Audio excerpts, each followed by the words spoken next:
Welcome to the Secret Resume podcast, hosted by me, Melody Moore. In this podcast, we explore the people, places and experiences that have shaped my guests, those which have influenced who they are as people and where they are in their work life today, or as I like to call it, their secret resume. Before we dive in, I want to tell you about something that I'm really excited about, which is our Being Free membership. We're developing an online community which is designed for people who are interested in personal growth. If you're navigating career transitions, maybe feeling stuck or burnt out, or simply seeking more meaning in your life, then this is for you. Membership gives you access to a range of resources, a supportive community, and monthly group coaching calls. It will allow you to explore what freedom means to you on your own terms. Head to www.liberareconsulting.co.uk/being-free to join the waitlist. So my guest today is Stefan Debois. Stefan, please could you introduce yourself to the listeners? Yeah, sure. And thank you for having me, by the way. Melody, it's an honor to be here. Yeah, my name is Stefan and I'm the CEO of PointerPro. PointerPro is a software company, and we make software to create assessments with automated advice reports. And yeah, a little bit about me. I'm graduated as an engineer, and then was still century before this one, so already quite some time in business, so to say. And then afterwards, I started quite quickly working in consulting. I have 15 years that I've worked in consulting in various bigger organizations where I did implementations of large enterprise systems like SAP and the likes. It might sound a bit boring, but I actually enjoyed those jobs very much until at a point, and it was a little bit around 2010, I think, that I thought it was always kind of a dream to start something on my own, to start an own company. And then I developed the idea to actually start it, and also to get me again up to level with technology. Because if you start something, you will have to create something yourself to program the software, so to say, if you want to create a software company. And then in 2012, I created Survey Anyplace. At the time, it was called Survey Anyplace, and then we renamed it afterwards. So we started with surveys, customer satisfaction surveys that you probably all have received in your inbox, from also other types of surveys. But then, in the course of the years, we have seen that surveys was quite a difficult market, a lot of competition, is kind of a commodity. The survey software become a commodity. And then in 2019, we pivoted. We switched a little bit focus, and we focused on assessments. And that's where we are now. We then also rebranded to PointerPro. Now we make assessments with automated advice reports, and we do it, especially for professional services companies. For example, Deloitte uses our tool for cybersecurity assessments. But we have also lots of smaller professional service companies like coaches, like HR, but also outside HR. Those are the kind of companies that we typically have as a client. And I'm a client. So I was saying before, you are the first person I've interviewed for my podcast where I'm actually a client of yours. And I use PointerPro I have an inclusive team diagnostic, which I host on PointerPro, and I'm just putting out a self-sabotage diagnostic as well for individuals. So yeah, I love it. I find it really easy to use. So yes, like I say, first time of interviewing someone where I am a client. It's great to hear that you like it. Yeah, I do. I love it. So let's take a leap backwards, back to the late 90s, late 80s, sorry, I think we're going to go back to, and talk about your first thing, which is a person who influenced you. So one of your teachers, was this at school, at university? I'm not sure. So yeah, tell me a bit about that.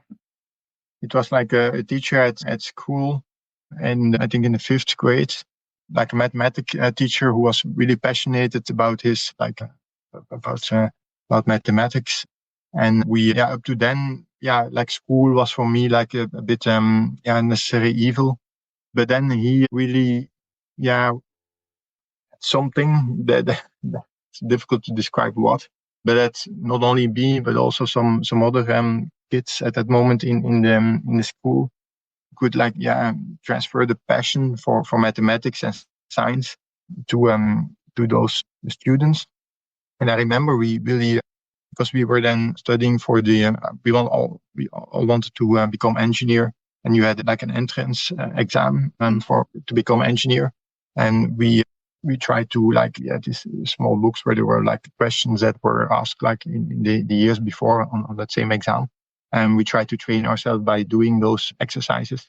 And we really, during the break at school, we really stayed with him in the classroom to really make more of these exercises, something which is unbelievable if you think about it, which we would before, if you would say that school, that you would stay during the lunch break or the break to make exercise with your teacher, then they would declare you as.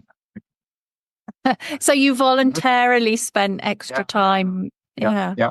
And that's a proof that this person was able to really inspire us and transfer his passions to us. And then also afterwards, the fact that I became an engineer then and was successful is also partially thanks to him, because of course, I mean, there's other people and other things that have played a role there also. But that's really, I mean, I think that's certainly a person to look up to. I even don't know if he's still alive or so, but it was a long time ago. It's late 80s, so Mind, but you always think your teachers are ancient, don't you, when you're in school, and then you find out that they're only 10 years older than you. It feels like they seem so much older.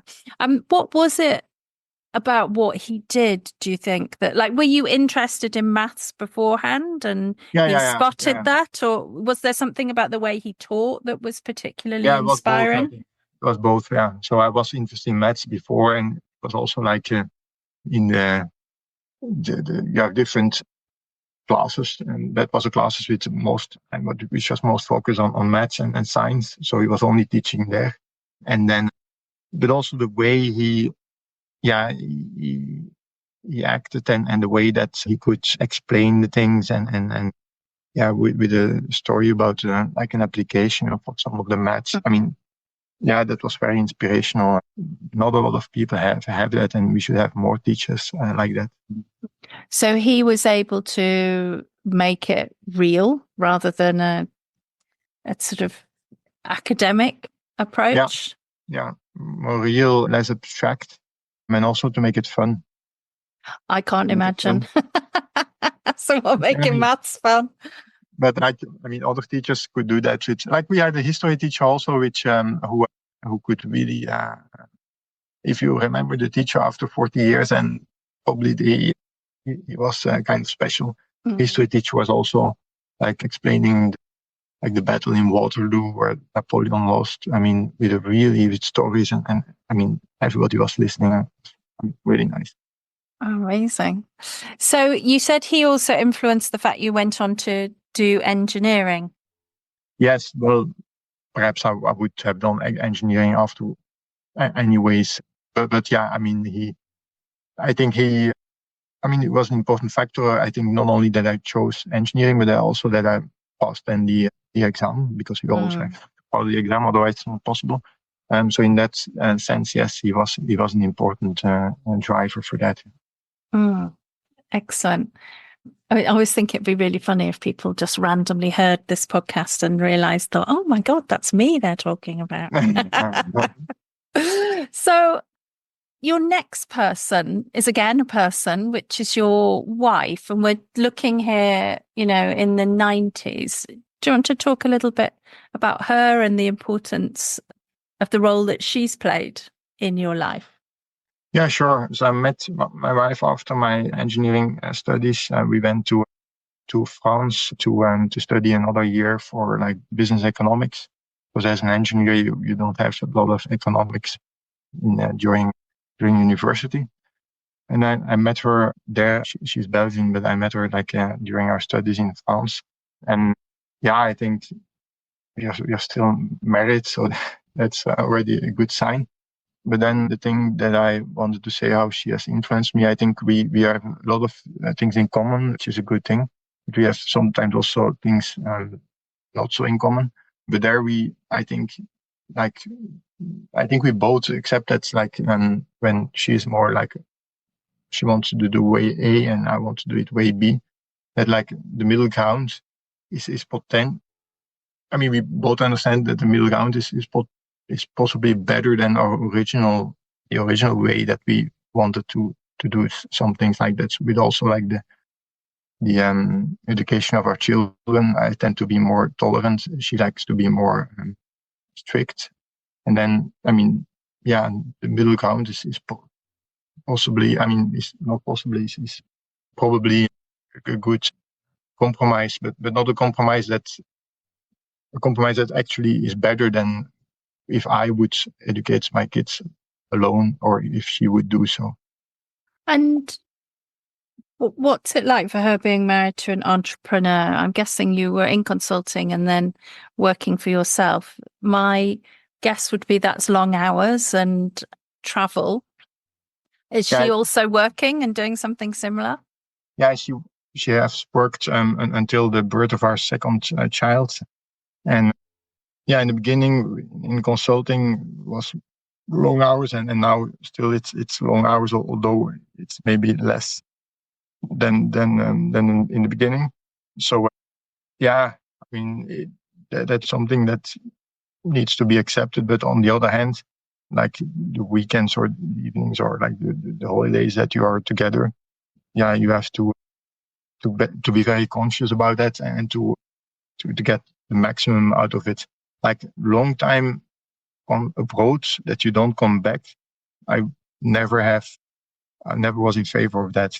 So to do that one time, like at IBM in the time, like I worked at PwC, but that was then acquired by IBM.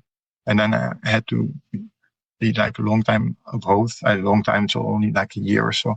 But that was too much. Then I found that the family life and also seeing the children not so often, this is not really what I wanted. And then I switched to another consulting company who had more local clients here in Belgium.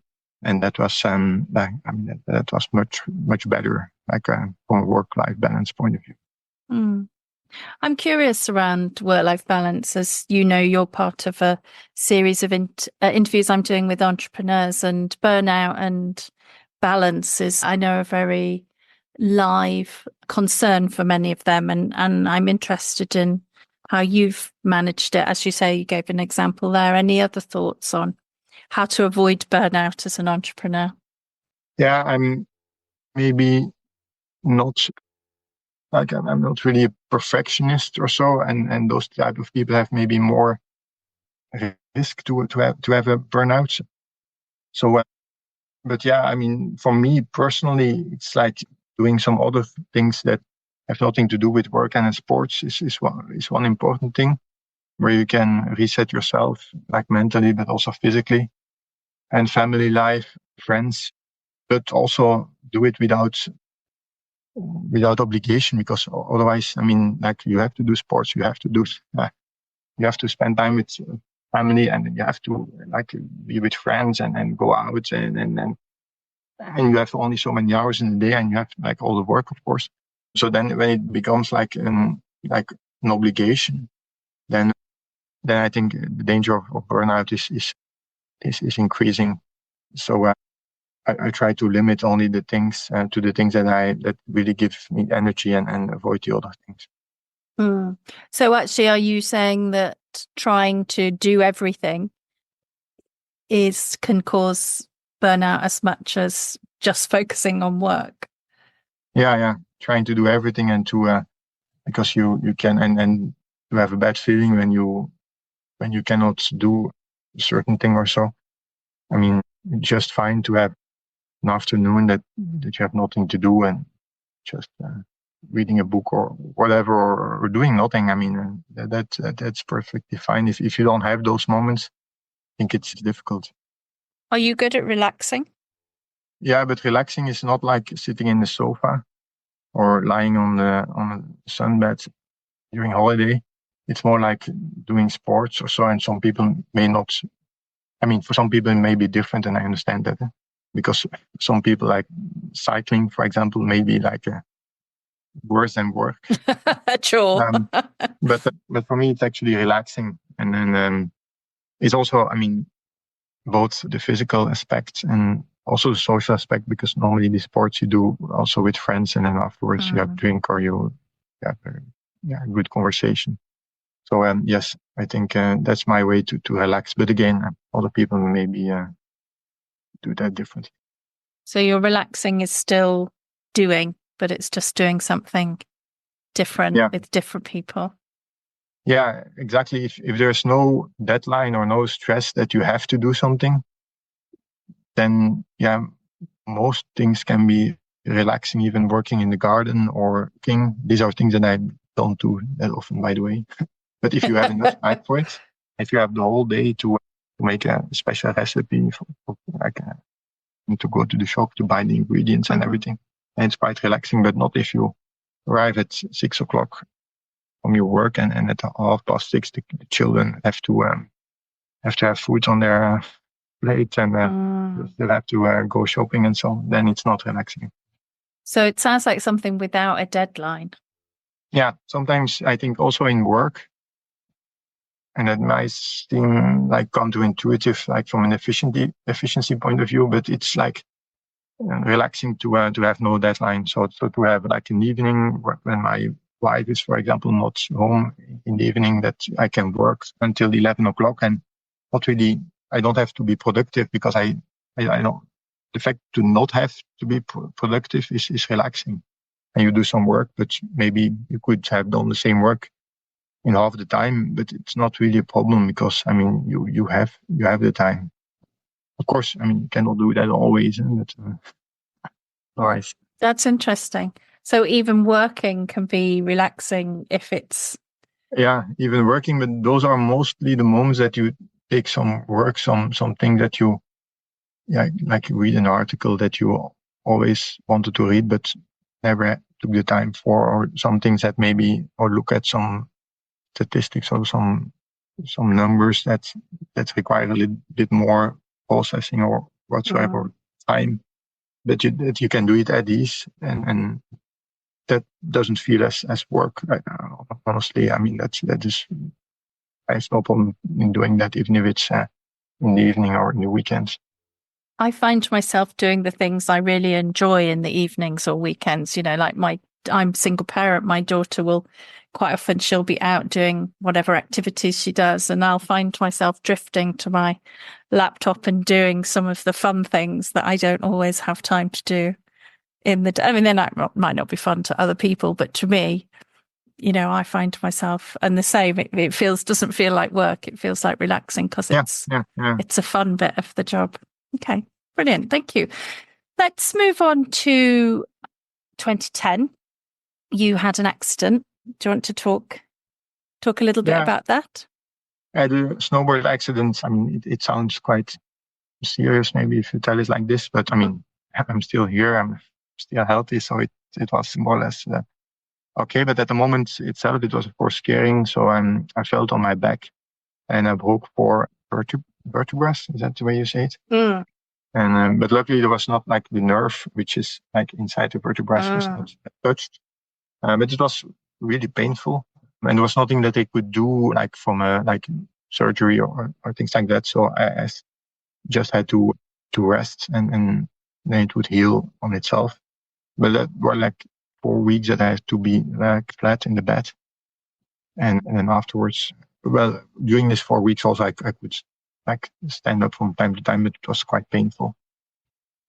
And then that was in 2010, I think. And in 2012, I started my company. So then that made me think about starting a company, and then I had time to think about that. Might sound strange, but I was in consulting, there was like a lot of going on day to day. But if you're like 4 weeks in your bed, then everything suddenly stops. And there I made a decision to start a company now again. Had I not had the snowboard accident, I probably would also have started the company, and then maybe it would have been another moment or so. But yeah, I mean, it's like a moment that maybe there's all bettings also, I mean, it's saying in Dutch, like every like betting also has a good side. Yeah, and it's the same for that snowboard accident. So the fact that the side effect from that accident is that you have like 4 weeks, just no work, no even no sports, no other priorities. Yeah, it frees your mind, and then you get thinking about this thing that you want to do in life, the company, and also other things, and also which company. And you can of course read something and listen to podcasts. Although that was like this for the beginning, you didn't have so much podcast back then than you have now. But you had a few interesting ones. So yeah, and that's a positive thing about this accident. So you were in consulting. Were you, I remember when I started consulting, I thought I'm going to start my own business. And then 20 something years later, I actually did it. I thought I'd do it much sooner. Were you the same? Did you always have a thought that you would start a business? Did you have an idea of what kind of business it would be, or did that come when you were lying there? Yeah, I think it was the same as you. Like I started, and it's only 20 or maybe 17 years later that I started. Yeah, the thing was like in consulting, you always get new projects, and it was an interesting job. And also with the children, small children that you have to take care of, it's not easy to have another change, which can be also stress, because there's always a risk that it doesn't go well. So then you postpone that decision. But I always knew that I wanted to start something, and not exactly what. I knew, because I was like working a lot with enterprise software as during my time as a consultant. So it would be logical to go into software. But I could also have done like consulting business, just the same that I did for these large companies, but to do it for my own or with a number of people as a small consulting business. That would also have been a possibility, but I like software was always my dream. Then I didn't know what exactly. And then during my time after snowboard accident, I started to read a lot of things like about what I wanted to do exactly. But my first idea was in fact to do something with CRM, customer relationship management. Uh-huh. But then I decided to not to do it, to do this like with the surveys, because I thought that the CRM market was already overcrowded, but which was maybe the case, but that doesn't mean that there's no room for new players. But yeah, I mean, that's the way it went. And what was it like as a very sort of active person, both, sports-wise, work-wise, to all of a sudden not be able to move for 4 weeks? That must have been a really difficult time. I mean, you're talking about the positives now, but I imagine that would have been quite a struggle. Yeah, that's true, because especially physically that your body's still recovering from the accident, of course. Then also you cannot move, and it makes you physically less strong, and then you simply don't feel well, and then that also has mental implications. So yeah, I mean, it was like sometimes difficult, but as I said, when I look back on it, I mostly see it as something positive. Like the most difficult thing was maybe the pain in the beginning, because there was quite some pain, and then like also the nights, it was difficult to move, like to go into another position when sleeping, and that's really you don't sleep well, and then has consequences for the day after, and then but okay, the pain was especially the first week and afterwards. Did you ever worry that you wouldn't get better? No, I think, well, no. The only fear was that I was going to be, that there was some of the pain that would never go away, or that somehow I wouldn't be able to do any more sports or certain types of sports. But then I started also reading about it, and I found out, for example, it was that like the well-known football player, like Neymar, the one that played at Paris Saint-Germain. He also fell on his back, not on the snowboard, but on the football field. And he had a similar kind of accident and similar way to break the vertebrae. And he was like footballing again after 6 months or so. So those things give me some hope. Yeah. Well, if he can, do you think that if he can do it, then I can too? Yeah, exactly. So tell me about how you then went about. Did you immediately leave your consulting job once you recovered and start the business? How did all of that work in terms of setting up your business? No, then I actually worked like more than a year still at CSC, was it in the time, like Computer Science Corporation. But in parallel, I did like hobby projects that was called Tablet Quiz in time. It was a website that I have set up, and with like an application to make your own quizzes, especially focused at the iPads. Those were the first days on the iPad. So it was like never interactive and very nice to be able to play a quiz on the iPad, mostly for personal use. Then I saw that, a lot of companies also started to use those quizzes. It was free, by the way, so they didn't have to pay for it. And like for HR events, for engagements and so on. And then I started to talk to those users and then, we saw that there was some potential to monetize that, to make a business based on that kind of application. And then and I say we, because in the meanwhile, there was already another employee, another ex-colleague of mine, and that I've asked to join, like informally first, without leaving his current job. But it was more like evening and weekend work. And then decided to create really a company. And that was like in July 2012, I resigned. And then in September 2012, we launched the first version.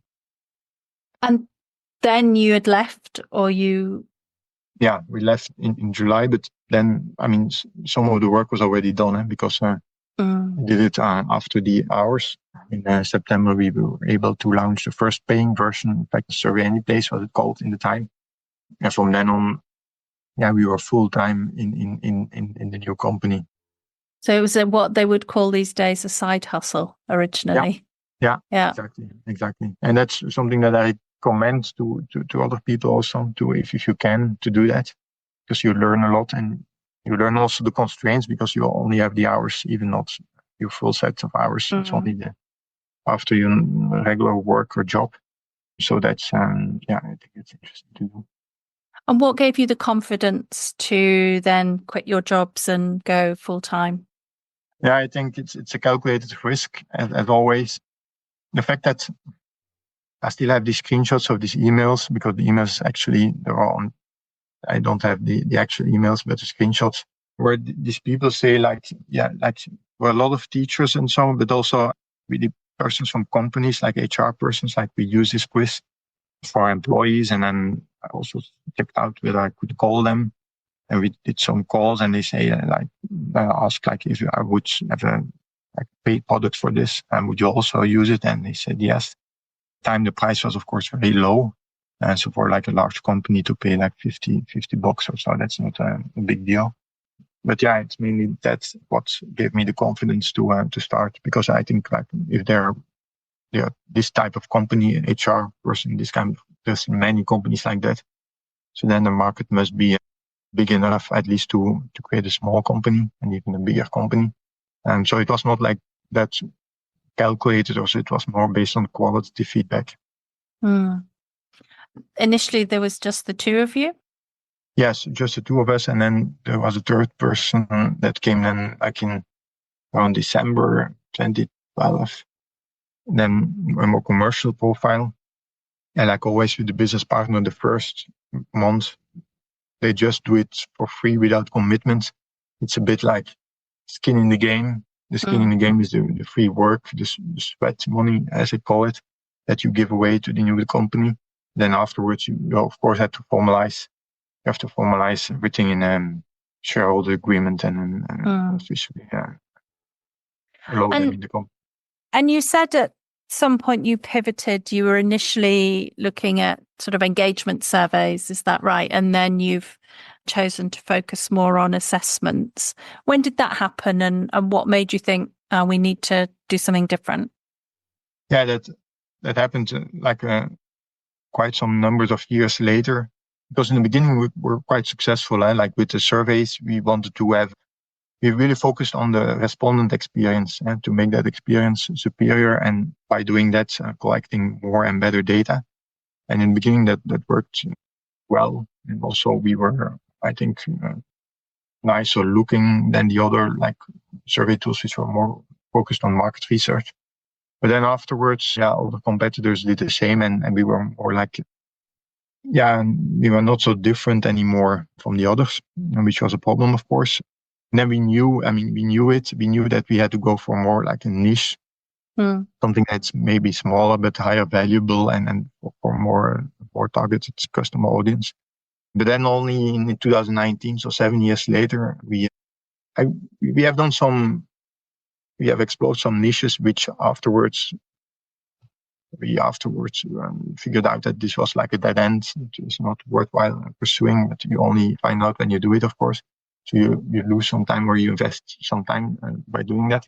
Then in 2019, we saw that it was not like a strategic genius master plan or so. It was just talking to customers. And if you see that customers, that the first customer is asking for a personalized PDF report, and a second customer is asking the same, well, not the same report, but the same principle, like to have a personalized report, and the personalization or the personalized content is dependent on what was the response of the questionnaire. Then, you ask yourself, would it be good to make a product based on this? And that's exactly what we've done in 2019 with Reporter. And then we had the assessments or the questionnaire, the survey or the assessments, you can call it like you want, and the reports like in one application. And also the logic, which is in between, conditional logic that you need to set up to determine the dynamic content of the report. If you have all that in one tool, then we prove to be very differentiating, because there's no other player that has it. I think for me, the thing that attracted me was the sort of self-service nature of it. So I can go in there and create my own tools and then adjust them and do what I want with them, and not have to rely on someone else, waiting for someone else to do that or someone else's timeline. So that for me is what was particularly attractive, is there's not really much out there that allows you to do that. Yeah, that's valuable feedback, actually, because we once had a customer indeed that says it's a tool to create your own tool, a tool to create a tool, which is a nice way to say it. And it's also independently of the content. The content is really from our customers. And yes, unlike some other tools which have predefined content, we are content agnostic, and we also are conscious not to go in the same market as our customers, like also to distribute or sell content. Somehow we only do the software and we try to be good at it, but we stay away from the content. Oh, that's interesting. So you don't create competition against your customers. Interesting. And did your customers change a lot from when you moved from doing the more kind of engagement surveys to the assessments? Different client base? Yes, before it was more like customers who had a lot of consumers, like a lot of, sometimes like financial institutions, utility companies, also marketing agencies. We had a lot of B2C kind of surveys. And now it's more like professional services, consultants, coaches like you, more B2B focus. And so, they want. Before it was data collection, if you have to say it in 2 words, and now it's advice automation. You have to say it in 2 words. So they want to automate their advice, which is something different than data collection. Of course, data collection is the first step. You have to collect data. It's like when a consultant or coach comes at a new customer for the first time, he or she is not going to give advice immediately. They always will ask questions, and based on the answers on those questions, they will give some advice. But it's exactly that process that we want to automate. So that's our goal. Yeah, I like that. But tell me about some some highs and lows of owning your own business? What have been the real highs? What have been some not so highs? Yeah, the highs is always, I think the most important high is when a customer that doesn't know you. So in the beginning, you have a lot of customers from your network. The first customer is, like the very first customer is a high also, of course. But the very first customer that originates from outside your network is even more important high, I would say. Because you know that this person has like looked on the internet and somehow found you, and then based on your product, not on yourself, because they don't know you, they have made a choice to pay for your product, and that gives like a degree of recognition, satisfaction that is unique, I think. Then it's like something that you made yourself is worth something because they want to pay for it. That's certainly a high, and it's still a high now because now we have many customers, but still, and customers, large or small, choose you. It's still, I mean, it's not a given. I mean, it's still kind of gives a special type of recognition. The lows are, when it's also related with customers. I think I'm quite customer focused also, maybe from my consulting background. Where customers are happy, I'm happy, and customers are unhappy, I'm unhappy. So when a customer complains, when they churn because of reasons where you could have avoided it, or when they don't like your tool and they give a bad review, I mean, these kind of things happen, then that's really low. I can really have sleepless nights, because of that. Yeah, it's also part of doing this, try to avoid it, but that really touches me personally. Do you think that's different to when you were a consultant? Like, do you feel it's more because it feels more that it's you? I'm just curious. It may have felt the same when, if you had a negative review from a customer when you were a consultant, but I'm just curious if it feels different. Yeah, it's a bit, I felt also negative back then, but then you have a bigger team and it's more like you're not like representing the company to the same extent as back then. It's a big company. I was only one of the employees or later managers, or so, even as a manager. It's only a small part. And yes, it had also a negative impact, but now it's stronger when you're an entrepreneur and it's your own business. There's also the fact that, the big companies is better like prepared, or, I mean, they can absorb these kind of shocks if it's negative, like much better than a smaller company. Smaller company doesn't have to. You can have one customer that churn because of the fact that didn't like the product or the service. But if you have more than one, and if that's like a repeating thing, then it's not only like just personal inconvenience, but it can be put at risk. It can put at risk the future of the company. Yeah, because you're smaller, it has a bigger impact. Yeah. Okay.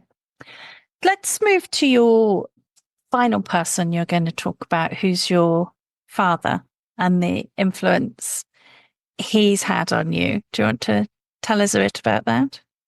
Yes. My father actually passed away 2 years ago, and that's why I put the date of 2021, I think.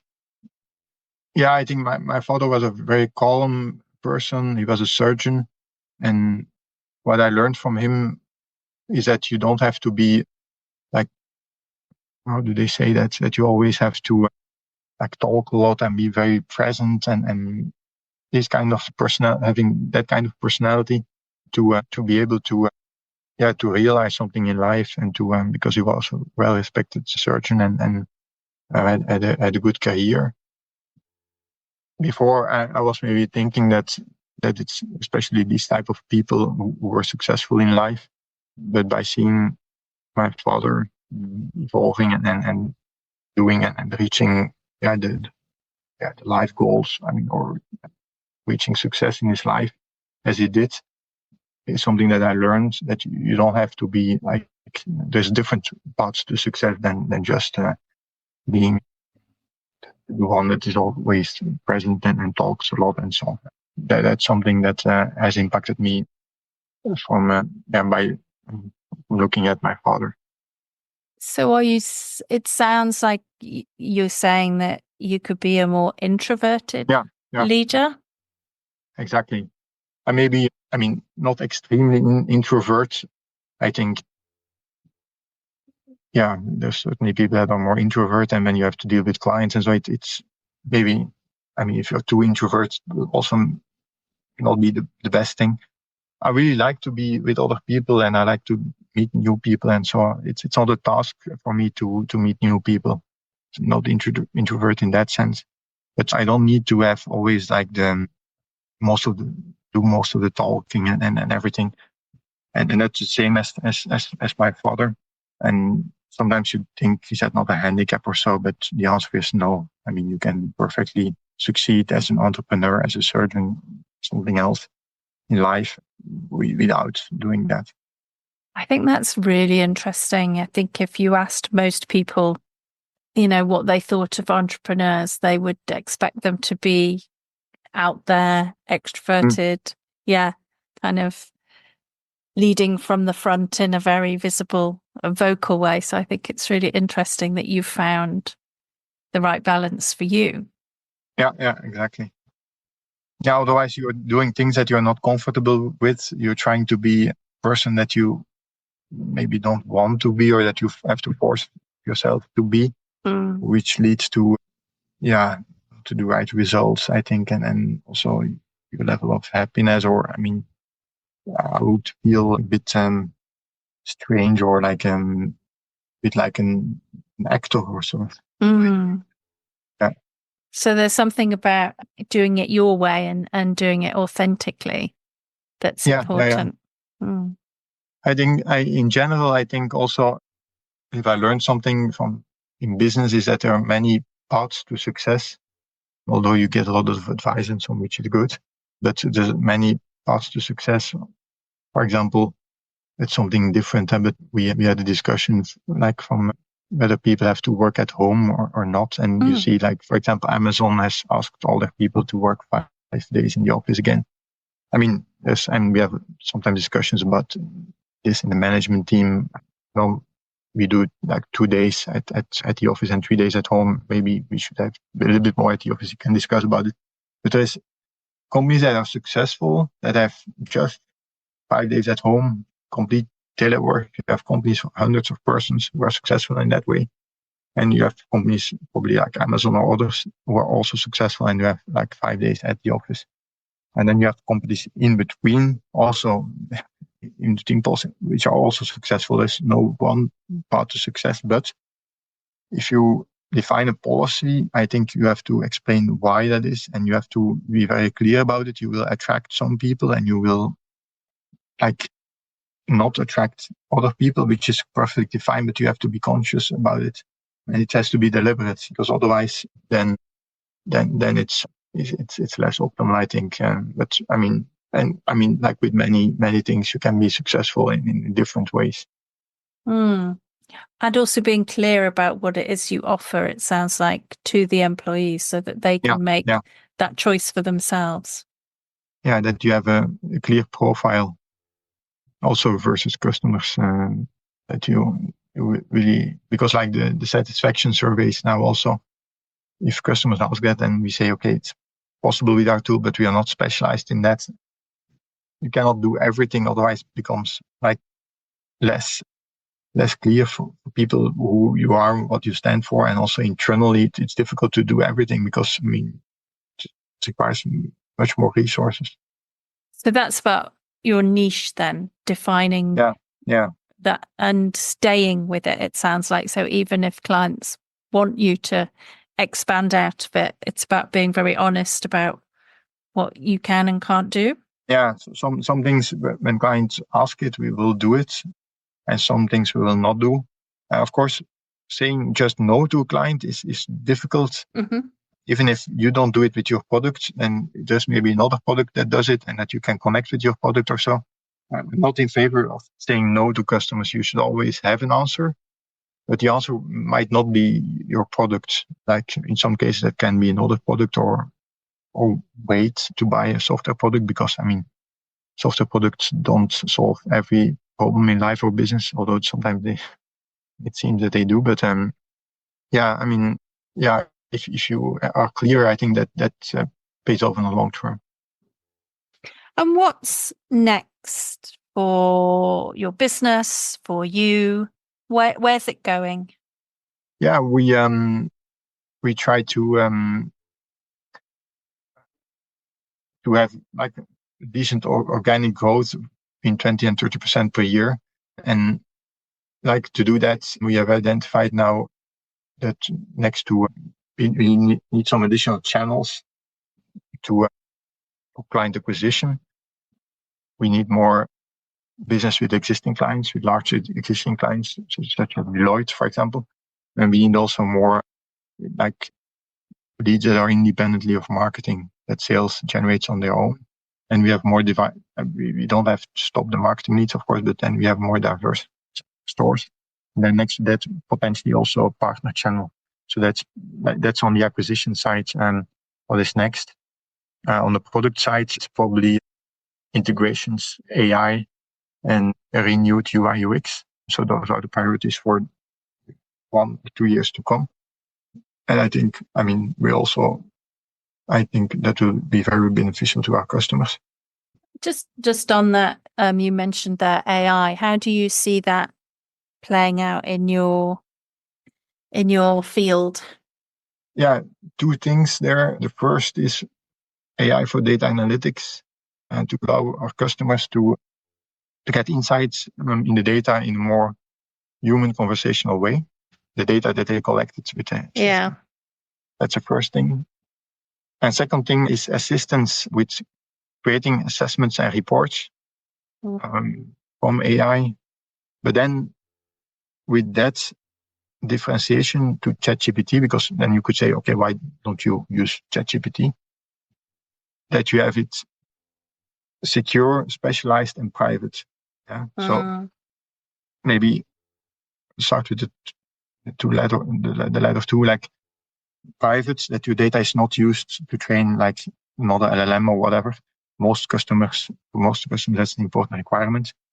Specialized means that this bot is specialized in giving advice on how to create some questions for assessments or advice in assessment reports, and that you don't have to train it to do that. It's already trained by us, and means also that it uses your data in the first place, and then other data that it has like went from on the internet or public sources in the second place.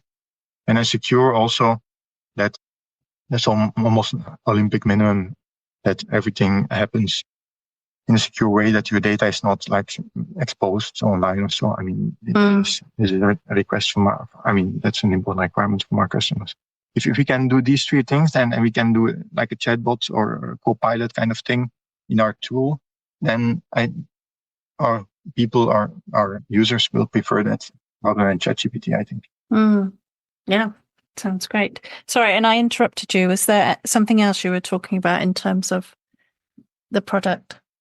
Yeah, the product is the UI UX. We have a lot of functionalities, but people are sometimes complaining that they don't find back the right functionality for their use case. It's not very easy to use, so we have to work on that. And then the third one was the integrations, like integrating with other tools. Now it's like via Zapier and via third-party tools. But we will want to have native integrations with tools like HubSpot and Salesforce and so on. Yeah, I see a lot of that happening at the moment. A lot of the software I use is able to integrate with other software that I use, which is really helpful. Great. And another of my standard questions, what would be some advice you would give to your younger self? Yeah, perhaps start building a network more sooner. And building a network can sound maybe also very daunting or very out of your comfort zone. But it's like things like, for example, invite ex-colleagues for lunch, or it can be like smaller things. Go to some events, but not like events where you don't know like anybody, but like that are interesting topic and where you go together with colleagues or friends. I mean, these kind of things. And also, like, you can start building your network by giving away expertise for free, which I did not enough, I think, in the beginning. So you always have an expertise, and you can go online or also physical meetings, meetups. You have a lot of these things today, just to talk about your expertise, and then the network will come as a side product from that. It's you're not the first person that's been their advice to their younger self, which is interesting. And I consistently hear people say they don't like networking. You know, if you have more of a preference for introversion, it may not be your initial natural place to go because it's maybe less comfortable. What would you say to people who say, I don't like it? Forget the word networking then, because it's, I mean, maybe, like a strange word, or I mean, sometimes being misinterpreted. It's about building relationships with people, professional relationships. And I think you build relationship by helping people without immediately asking something back. Help people for free, like speaking at a conference or a small scale conference, I mean, or meetups, like giving, like also on online forums, if that exists in your industry, but in most domains it exists, like giving help, offering help to people. If you don't like to network, then you can do that, and then the network will come as a side product, I think. I like that. I like that a lot. What about books? Do you have any books? Are you a big reader? Do you have any books you would recommend to people? Yeah, I'm not that. There's a lot of books, but I don't read all of them. But yeah, the book that I would recommend is still one that it's a long time ago. It's The Art of the Start from Guy Kawasaki. I love him. Yeah, he's really nice. Also, his podcasts or his YouTube videos and everything is very entertaining. And yeah, the fact that you at the start of a company, there's a lot of things that you also don't have to do. I mean, keep it lean and mean, focus on the customer. And I mean, potentially things that now may seem like logical, but also the way that he explains with the examples and everything, like have a mantra, like a higher calling. So we, for us, it's like the democratization of professional advice, because we think our tool is, of course, is what it is, but what is behind is really when digitizing professional advice, we want also to democratize it. For example, by AstraZeneca, a pharmaceutical company, does like assessments about asthma for patients. Like in Belgium, like medical advice is quite democratized because going to the doctor, I mean, it's the social security pays it back. But in a lot of countries, that's not the case. And then like an online assessment, which gives you really, because you have a lot of like shady information about medical things or health related matters on the internet. But like when it's from AstraZeneca, like really sound advice is worth, a lot, and it's for free on the internet. So that's a way to democratize like medical advice in this case. I like that. How did you call it? A higher purpose, a mission? Yeah, higher calling. So why do you do it? We have two things, like democratize the professional advice, and then also like just be an inspiration for other entrepreneurs. Because most of the software is B2B software is made still in the US.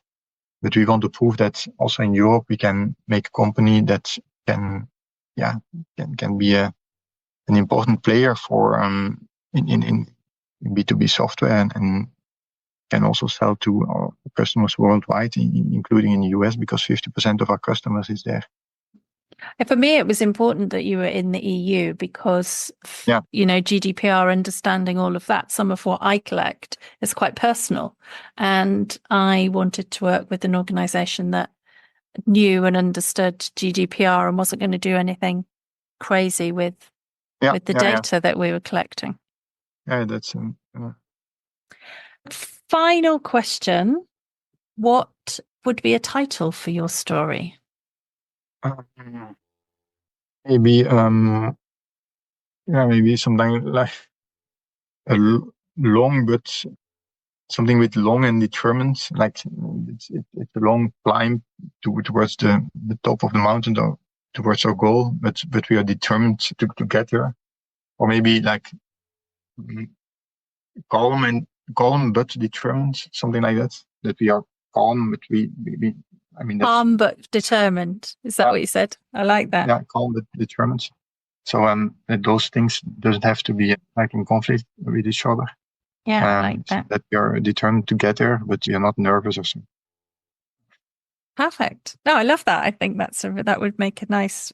I actually use this as the title for your episode. So I think calm but determined would make a nice title.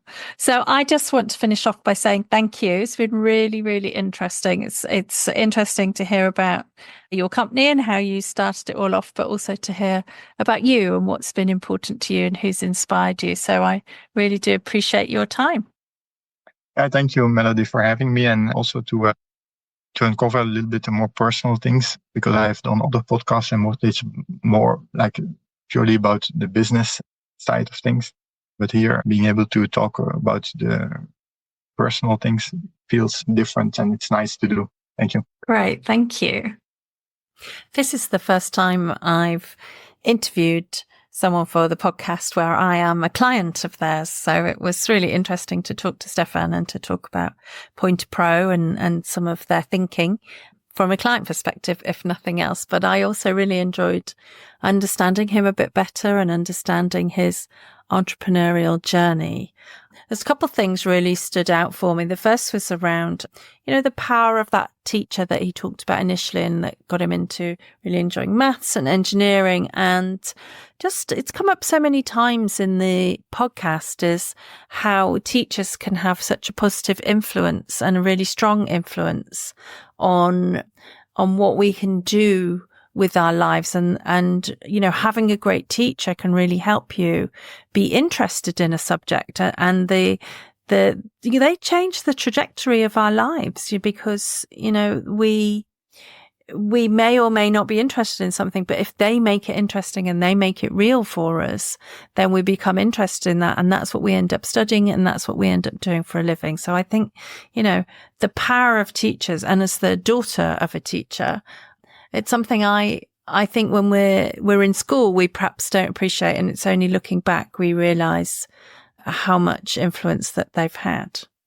The second was about work-life balance, and I thought it was very interesting, that he said that one of the ways that he deals with the pressure is by, doing things that are nothing to do with work. And we're at the beginning of January here when I'm recording this, and I've been having a lot of conversations with my coaching clients about this, and there's a really common theme that I'm hearing from them at the moment about work just having taken up too much time, and disproportionate amount of time, but also mental time and capacity. And actually, when it takes up too much time, it ends up becoming or feeling disproportionately important. So trying to have things in our lives that is not work, but also not trying to do everything. That's what was also interesting that he talked about, is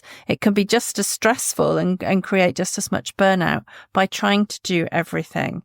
So actually having some things outside of work that are important to you and things to do, but not actually then start beating yourself up about being able to do everything and see everybody and do everything. And it really made me think about the Being Free journal that I've developed and that I've made available to people. And I'll put a link to this in the show notes, because what it does is it's got a balance wheel in it, and it gets you to think about the different aspects of your life and how much in balance you are and where you want to focus and maybe create a little bit more balance. But one of the things that I've put in there is that you should only try and focus on one thing. So rather than saying, there's these half dozen areas of my life that I want to be focusing on, it's like, actually, for the next 4 weeks, I'm just going to focus on this one thing. So not trying to do everything, not trying to be everything, but let's just take baby steps, micro habits that are going to, build to a better and more balanced life. And then the final thing that I thought was really interesting with Stefan was the impact of his accident, and the fact that he had an accident that meant that he spent a lot of time lying flat on his back and had a lot of time to think. And that really chimed with my experience, not of having an accident, but of leaving a very busy corporate job and going freelance and actually not working as hard, not working as long hours, and I'm having a lot more time, a lot less stress, a lot more time to go out and think about things, learn new things, fill my brain with all sorts of interesting stuff. And what I found, and it was a complete surprise to me, was the impact that that's had on both on my stress levels and how relaxed and happy I feel, but also on my creativity, and how actually creating time and creating space is what we need in order to really allow ourselves the freedom to think much more radically. And actually it links and comes up again, interestingly, in the next podcast that we're going to be putting out next week, which is with John Parkin. And we talk quite a lot about creativity in that. So make sure you tune in and listen to that one. This podcast is brought to you by Liberare Consulting. If you enjoyed today's show, why not click on the subscribe button so you are among the first to hear about new episodes? And we would love for you to do us a favour and click on the share button and share this episode with one of your friends.